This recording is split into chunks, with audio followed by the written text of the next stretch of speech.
우리 말씀 보시겠습니다. 생명의 삶 116에서 117페이지, 시편 103편 1절에서 11절입니다.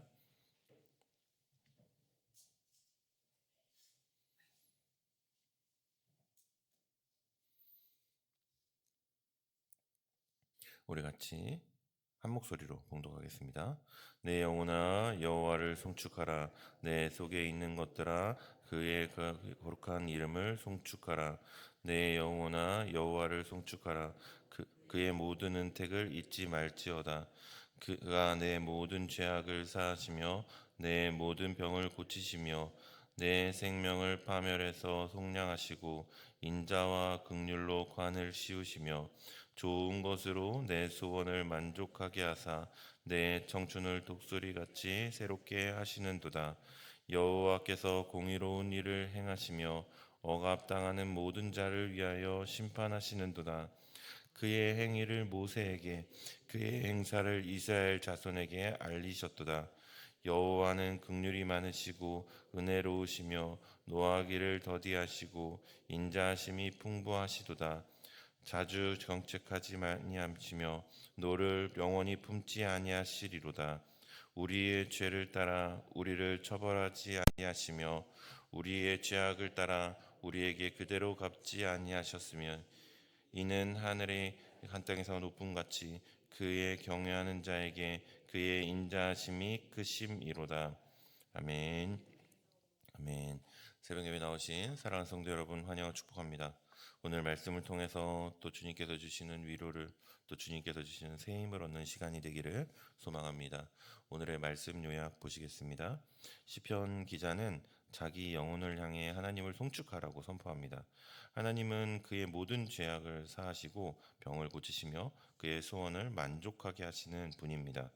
하나님은 공의로 심판하시되 노를 영원히 품지 아니하시고 죄악을 그대로 갚지 않으시며 그분을 경외하는 자에게 인자를 베푸십니다. 오늘 우리가 함께 보고 묵상할 이 시편 103편은 성경에 기록된 수많은 찬양과 감사와 찬양의 시 중에 하나입니다. 죽음의 문턱에서 자신을 건져주시고 또 병을 고쳐주시며 또 죄를 용서해 주시는 그 하나님의 인애, 헤세드를 온몸으로 경험한 시인은 하나님께 감사와 찬양을 오늘 올려드리고 있습니다. 그러나 오늘 시인은 단순히 자기 병이 나았다고 기뻐하는 수준에 머물지 않고요. 자신의 개인적인 구원의 체험을 이스라엘 전체를 향한 하나님의 성품, 즉 노하기를 더디하시고 인자하심이 풍성하신 그 하나님의 언약적 사랑으로 연결하면서 찬양의 지평을 점점 넓혀갑니다. 오늘 이 아침 분주한 우리의 이제 일상이 시작되죠. 그 일상과 삶의 무게에 눌려서 하나님의 은혜를 잊어버린 채 살아가고 있는 우리를 향해서 내 영혼아 여호와를 송축하라고 스스로 명령하며 은혜 감격을 다시 회복하는 시간이 되기를 소망합니다. 내용 관찰을 한번 보시겠습니다. 시인은 자신을 향해 무엇을 명령하여 찬양의 자리로 나아가고 있습니까? 1절과 2절은 좀 독특한 구조로 되어 있습니다. 시인은 남을 향해서 찬양하라고 권면하는 것이 아니라 자신의 영혼을 향해서 찬양하라고 명령하고 있습니다. 내 영혼아 여호와를 송축하라. 내 속에 있는 것들아 그의 거룩한 이름을 송축하라. 그리고 아주 중요한 명령 하나는요. 그의 모든 은택을 잊지 말지어다. 여기서 은택은 하나님이 베풀어 주신 은혜와 선물들을 말합니다. 시인은 우리 인간이 얼마나 은혜를 쉽게 잊어버리는지, 그 쉽게 잊어버리는 존재인지 알았기에 하나님이 주신 은혜를 너 제발 잊어버리지 말아라 라고 자신의 영혼을 계속해서 일깨우고 있는 것입니다. 두 번째 관찰입니다. 시인이 경험한 하나님의 은혜는 구체적으로 무엇입니까? 시인은 하나님이 베푸신 은택을 5가지로 나열합니다. 첫 번째는 모든 죄악을 사하십니다. 둘째는 모든 병을 고치십니다. 세 번째는 생명을 파멸해서 속량하십니다. 넷째는 인자와 긍휼로 관을 씌워 주십니다. 다섯째는 좋은 것으로 소원을 만족하게 하사 청춘을 독수리같이 새롭게 하십니다. 이것은 단순히 육신의 질병만 고침받는 것이 아니라 영혼의 죄사함까지 시작하며 삶의 의미와 활력까지 완전히 새롭게 창조하시는 하나님의 전인격적인 완벽한 구원을 이야기하고 있는 것입니다. 세 번째, 개인적인 체험을 넘어 역사 속에 드러난 하나님의 성품을 어떻게 합니까? 6절부터 시인은요, 시선을 넓혀서 공동체와 역사 속에서 일하시는 하나님을 찬양합니다. 억압받는 자들을 위해 공의를 행하시고 출애굽 때 모세에게 자신을 계시하셨던 것처럼 자비로우시고 은혜로우시며 노하기를 더디하시고 인자하심이 풍부하신 하나님을 노래합니다. 특별히 10절과 11절의 고백이 압권입니다. 우리의 죄를 따라 우리를 처벌하지 아니하시며 우리의 죄악을 따라 우리에게 그대로 갚지 아니하셨으니 만약 하나님의 공의로만 우리를 대하셨다면 우리는 벌써 다 죽었을 것입니다. 그렇죠? 다 전멸이 되었을 것입니다. 그러나 하나님을 경외하는 자에게 베푸시는 그 인자하심, 그 사랑이 크기 때문에 우리가 오늘을 살아서 계속 숨쉴 수 있음을 고백하는 것입니다. 사랑하는 여러분, 오늘 본문에 담긴 진리를 우리 마음속에 한번 묵상해보는 시간들 가졌으면 좋겠습니다. 왜 시인은 남이 아닌 자기 자신의 영혼에게 은택을 잊지 말라고 호소하고 있을까요? 우리의 인간의 타락한 본성 중 가장 치명적인 질병이 하나 있습니다. 육신의 암보다 더 무서운 질병이 뭐냐면요, 영적인 건방증입니다. 우리는 남에게 섭섭했던 일, 억울했던 일, 상처받은 일은 10년이, 20년이 지나도 이 어제 일어난 일처럼 생생하게 기억하고요, 계속 상처받아 있습니다. 그런데 하나님이 내 병을 고쳐주시고 하나님이 내 자녀의 앞길을 열어주시고 내 기도에 응답해 주셨던 건요, 그 어떠한 기적과 은혜는요, 불과 며칠이 지나면은 그냥 파도에 모래알 씻겨 나가듯이 그냥 순식간에 잊어버립니다.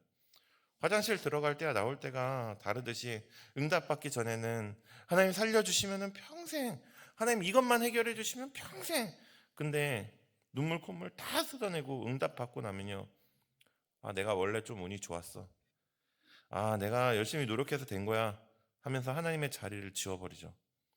시인인 다윗도 이 간사한 인간의 영혼을, 이 본성을 뼈저리게 알았던 것입니다. 가만히 내버려 두면 내 영혼이 또 하나님의 은혜를 잊어버리고 불평하고 원망의 자리로 또 다시 돌아갈 걸 알았기에 아침에 눈을 뜨자마자 자신의 영혼의 멱살을 잡고선요, 그냥 흔들어서 계속 명령하는 겁니다. 내 영혼아, 정신 차려라. 너 어떻게 구원받았는지, 너 어떻게 그 은혜를 받았는지 절대 잊어버려서는 안 된다 라고 은혜를 기억하는 것이 신앙의 출발점이고 예배의 심장이라고 계속 그 은혜를 붙들고 있는 것입니다.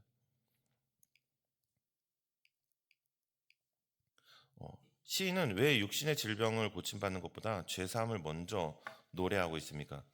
우리 3절을 보면 그가 내 모든 죄악을 사하시며 내 모든 병을 고치시며, 그 병에서 고침을 받은 상황인데도 질병의 치유보다 죄사함을 먼저 언급합니다. 왜 그럽니까? 인간이 겪는 모든 고통과 질병, 파멸의 가장 근본적인 뿌리가 바로 죄로 인해 단절된 하나님과 관계에 있기 때문에 그렇습니다. 아무리 육신의 병이 기적적으로 나아도, 돈을 수십억 벌어서 좋은 것을 먹여도 하나님과의 관계가 뚫리지 않으면 그 영혼에 밑빠진 독처럼 늘 허무하고 불안할 수밖에 없는 것입니다. 그래서 시인은 깨달은 것입니다.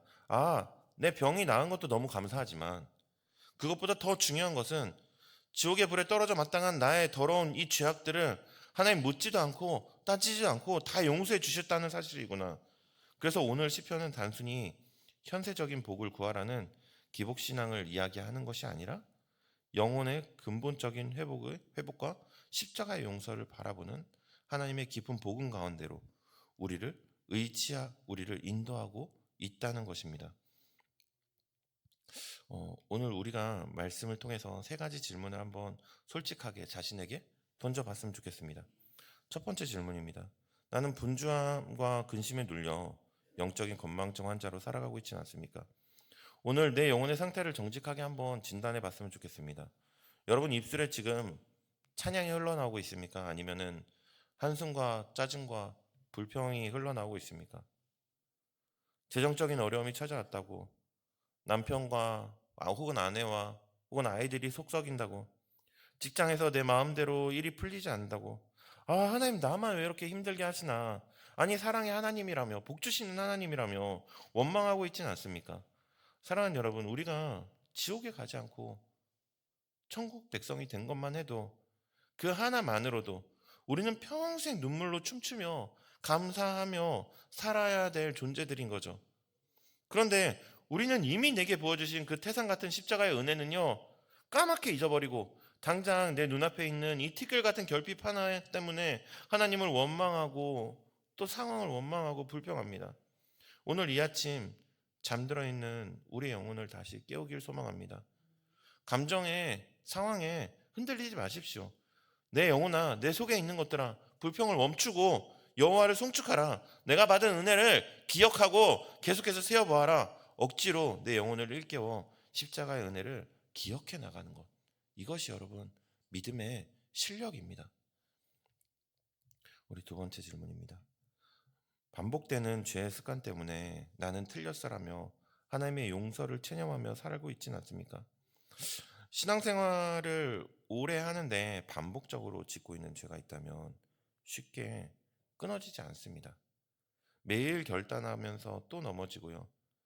끊어내지 못하는 이 반복적인 죄악 때문에 스스로 절망하는 분들도 많이 보았습니다. 다들 비슷하게 이제 말합니다. 내가 염치가 없지. 어떻게 또 하나님께 용서해 달라고 기도를 하나. 하나님도 나를 지긋지긋 하실 거야 라면서 회개의 자리에서조차 한 걸음 물러나서 체념한 성도들도, 그리고 청년들도 참 많이 보았습니다. 오늘 10절 말씀에 무엇이라고 고백합니까? 우리의 죄를 따라 우리를 처벌하지 아니하시며 우리의 죄악을 따라 우리에게 그대로 갚지 아니하셨다고 이야기합니다. 만약 하나님이 여러분의 죄악을 1대1로 갚으셨다면 이 자리에서 살아서 앉아있을 사람이 누가 있겠습니까? 저라고 그 하나님의 저울에서 자유할 수 있겠습니까? 우리 하나님은 공의의 하나님이시만 당신의 자녀를 향해서는 노하기를 더디하시는 아버지 되십니다. 예수 그리스도의 십자가를 대신 매달아 찢으실 만큼 우리를 사랑하시는 분입니다. 그러니 그 정죄함에 속아 체념하지 마십시오. 하늘이 땅보다 높은 같이, 그 하늘 바다보다 깊은 같이 그 인자신 하나님을 의지하고 오늘 다시 한번 좀 뻔뻔하지만 그 십자가의 보혈을 의지하고 나오십시오. 주님이 여러분의 죄를 사하시고 병든 마음을 고치시고 다시 새 힘을 부어주실 줄 믿습니다. 우리 세 번째 질문입니다. 오늘 나의 예배는 습관적인 종교 행사입니까? 아니면 십자가의 은혜를 기억하며 드리는 살아있는 감격입니까? 주일마다 교회 와서 예배는 드립니다. 찬송도 드리고요, 찬송도 부르고요, 헌금도 합니다. 그런데 우리의 마음은 콩밭에 가 있을 때가 참 많지 않습니까? 보통 여러분 예배 드릴 때 무슨 생각하십니까? 오늘 점심 반찬은 뭐지? 오늘 점심 메뉴는 뭐지? 점심은 교회에서 먹고 저녁은 어떻게 할까? 집에 가스불은 끄고 나왔나? 오늘은 설교가 기네. 여러분, 예배는 우리가 하나님께 무언가 뜯어내기 위한 비나이다 하는 시간이 아니죠. 예배는 나를 죄악 가운데 건지시고 긍휼로 면류관을 씌워주신 그 하나님의 엄청난 구원의 역사를 다시 한번 기억해내는 시간입니다. 이 예배의 자리에 앉을 때마다 십자가에서 나를 위해 피 흘리신 그 예수님의 그 찢기신 살과 보혈을 기억하십시오. 나를 독수리같이 새롭게 하시는 그 은혜를 되새길 때 우리의 예배는 죽은 의식이 아니라 진짜 살아계신 하나님과 교류하는, 진짜 하나님의 그 인격적인 그 하나님을 경험하는 그 감격적인 시간이 될 것입니다. 말씀 맺겠습니다. 사랑하는 여러분, 오늘 이 새벽 시편 103편의 찬양이 다윗의 노래가 아니라 오늘 나의 마음에서 나오는, 내 입술에서 나오는 고백들이 되기를 소망합니다. 세상을 가만히 보십시오. 사탄은 어떻게 우리를 과거의 상처에서, 실패에서, 억울함에서, 결핍에서 계속 그 자리에 묶어두려고 혈안돼 있습니다. 야, 넌 안 돼. 넌 실패했어. 넌 인생에 이제 끝났어. 너 자신을 스스로 돌아봐. 하나님이 너를 사랑하신다면, 야, 네가 이 모양 이 꼴이겠어? 끊임없이 속삭이며 우리가 받은 그 십자가의 거대한 은혜를 계속해서 망각하게 만들고요. 불평거리만 찾아다니게 만들고요. 남들과 비교하게만 만들고요. 다시 죄인된 삶으로 그 죄인된 자리에 계속 머무르게 만듭니다. 그러나 사랑하는 여러분, 오늘 본문은 말씀하죠. 우리의 인생을 독수리같이 새롭게 하시는 전능하신 하나님의 자녀들입니다. 이제 그만 땅을 보고 한숨 쉬는 것을 우리는 멈추고요. 내 감정과 내 상황이 내 영혼을 끌고 다니지 않을 수 있도록 그냥 내버려 두지 마십시오. 오늘 이 새벽 기도할 때 다윗처럼 여러분 영혼을 향해 명령해 보십시오. 내 영혼아 잠에서 깨어나라. 세상의 근심과 두려움을 떨쳐버리고 너를 지옥에서 구원하는 그 십자가의 피로 씻어주신 여호와를 송축하라. 내 속에 있는 모든 것들아, 감정들아, 다 하나님의 거룩한 이름을 찬양할지어다. 기억하십시오. 우리의 구원은 내가 뭘 잘해서, 내가 잘나서 받은 것이 아닙니다. 우리의 죄를 따라 처벌하지 아니하시고 노하기를 더디하시는 하나님의 그 바다보다 깊고 하늘보다 높은 그 인자하심, 그 헤세드, 그 인애 때문에 우리가 오늘 여기서 숨쉬며 그 은혜를 누리고 있는 것입니다. 내가 받은 구원의 은혜, 내 삶을 이끌어 오신 그 은택들을 하나도 잊어버리지 않고 꼼꼼히 세어보며 다시 한번 감사의 자리로 돌아갈 때 우리의 억눌렸던 가슴이 뚫리고 질병이 치유되고 무너졌던 가정이 회복되는 놀라운 기적이 일어날 줄 믿습니다. 오늘 이 아침 우리를 다시 세상으로 나아갈 때 환경을 보고 원망하는 자가 아니라 어떤 상황 속에서도 내 영혼을 일깨워 하나님 그럼에도 불구하고 감사합니다. 십자가의 은혜면 충분합니다. 라고 외치며 감사와 찬양으로 세상을 이기며 나아가는 우리 강릉성결교회 모든 성도님들 되기를 간절히 소망합니다. 기도하시겠습니다. 은혜와 긍휼이 하늘보다 높고 바다보다 깊으신 하나님 아버지, 이 새벽 잠들어 있고 무기력했던 우리의 영혼을 말씀으로 깨워주시니 참 감사합니다. 주님, 우리는 십자가의 그 엄청난 피값으로 구원을 받고 지옥에서 건져졌음에도 불구하고 얼마나 자주 그 크신 은택을 망각하며 살았는지 모릅니다. 하나님 아버지, 간절히 구하옵나니 이제부터는 감정이나 환경에 우리의 영혼을 방치하지 않게 하옵소서. 상황이 어려울수록 눈앞이 캄캄할수록 더욱 내 영혼아 여호와를 송축하라. 그가 베푸신 구원의 은택을 잊지 말지어다라며 스스로 명령하며 감사의 제단을 쌓는 믿음의 실력들을 허락하여 주시옵소서. 오늘 하루를 살아갈 때 땅의 것을 보며 한숨 짓는 인생이 아니라 하나님을 바라보고 새 소망과 하나님 나라를 소망하며 살아가는 우리의 삶이 되게 인도하여 주시옵소서. 우리를 죄와 사망에서 건지시고 생명의 면류관 씌워주신 예수 그리스도의 이름으로 간절히 기도드립니다. 아멘.